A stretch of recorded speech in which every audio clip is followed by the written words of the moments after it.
Hi friends, welcome to food at kitchen. Subscribe అవ్వండి more videos కోసం. Subscribe అయ్యేటప్పుడు bell icon మాత్రం click చేయండి, మర్చిపోకండి. మరి ఇవాల్టి రెసిపీలో వేడిగా జిలేబీ చేయబోతున్నానండి. మ్యాక్సిమం మనం జిలేబీ తినాలనిపిస్తే బయటే కొనుక్కొని తింటాం కదండి, కానీ ఇంట్లోనే చాలా ఈజీగా జ్యూసీ క్రిస్పీ జిలేబీ తయారు చేసేయచ్చండి. మరి తయారు చేసే విధానం ఏంటో చూసేద్దామండి. ఫస్ట్ ఒక మిక్సింగ్ బౌల్ తీసుకుని 250 గ్రాములు మైదా వేయాలండి. మైదాతో పాటు 2 టేబుల్ స్పూన్ కార్న్ఫ్లోర్ కూడా యాడ్ చేస్తే జిలేబీలు క్రిస్పీగా చాలా బాగుస్తాయండి. అలాగే చిటికెడు సాల్ట్, ఇంకా 1/2 టీ స్పూన్ వంట సోడా, 3/4 కప్పు పెరుగు, 1 టేబుల్ స్పూన్ దాకా నెయ్యిని కూడా వేయాలండి. అలాగే 1/2 టీ స్పూన్ ఫుడ్ కలర్ వేస్తున్నాను. జిలేబీ కలర్ కోసం వేస్తున్నానండి. కలర్ కంప్లీట్గా ఆప్షనల్, ఇష్టం లేకపోతే అవాయిడ్ చేయొచ్చు. ఇప్పుడు ఈ పిండిని ఇలా విస్కర్తో కానీ స్పూన్ ఉంటే స్పూన్తో కానీ బాగా కలపాలండి ఒకసారి ముందు. ఆ తర్వాత కొంచెం వాటర్ని యాడ్ చేస్తూ ఫ్లోయింగ్ కన్సిస్టెన్సీ వచ్చేంత దాకా కలపాలండి.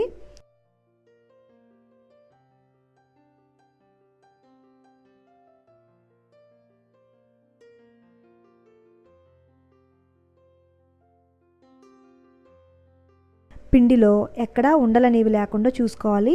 ఇలా విస్కర్తో అయితే కనుక పిండిని కలపడానికి చాలా ఈజీగా ఉంటుందండి.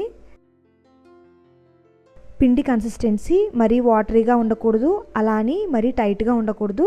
ఈ విధంగా ఉండాలండి పిండి. ఇలా పౌరింగ్ కన్సిస్టెన్సీ ఉండాలి జిలేబీకి.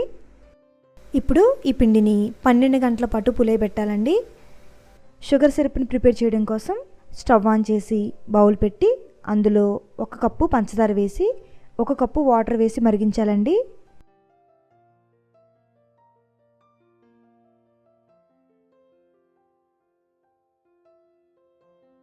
అలాగే ఇందులోనే 1/2 టీ స్పూన్ యాలకుల పొడి, saffron food colour 1/2 tea spoon add చేయాలి.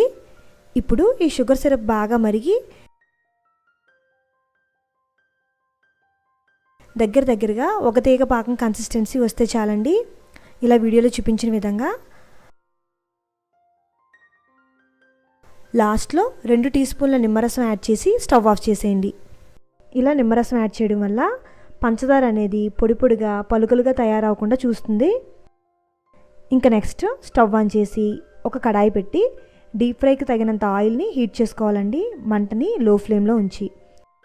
ఈలోగా జిలేబీ పిండిని తీసుకుని ఒక్కసారి బాగా కలిపి ఇలాంటిది ఒక జిప్లాక్ కవర్ కానీ పాల కవర్ కానీ తీసుకుని ఒక గ్లాస్లో ఉంచి ఇందులో కొంత బ్యాటర్ని వేసి క్లోజ్ చేసేయాలండి, రబ్బర్ బ్యాండ్ పెట్టి గట్టిగా.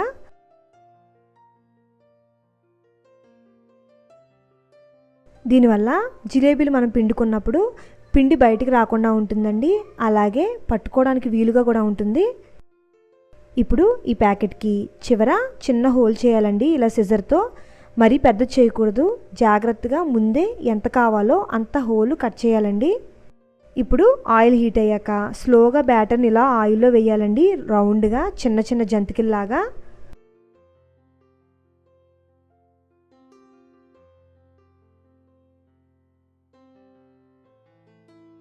ఇప్పుడు మంటని మీడియం ఫ్లేమ్లోకి టర్న్ చేసి జిలేబీని ఫ్రై చేయాలి. ఈ విధంగా ఒకవైపు ఫ్రై అయ్యాక రెండో వైపు కూడా ఫ్లిప్ చేసి జిలేబీలు క్రిస్పీగా అయ్యేందాకా వేయించాలండి. ఇవి మనకి క్రిస్పీగా అయ్యాక వెంటనే తీసేసి పంచదార పాకంలో వేసి బాగా డిప్ చేయాలండి, షుగర్ సిరప్ పట్టేలాగా. ఇలా కొన్ని సెకండ్ల పాటు డిప్ చేసి వెంటనే ప్లేట్లోకి తీసేయాలి. అంతేనండి, వేడి జ్యూసీ జిలేబీలు రెడీ అయిపోయినట్టే. ఇంట్లో ఇలా చాలా ఈజీగా, టేస్టీగా, ఇంకా హెల్తీగా మనమే తయారు చేసేయచ్చు. మరి మీరు కూడా ట్రై చేసి నాకు ఎలా వచ్చినాయో కామెంట్ సెక్షన్లో తెలియజేయండి. రెసిపీ నచ్చితే లైక్ చేయండి, అలాగే షేర్ చేయండి.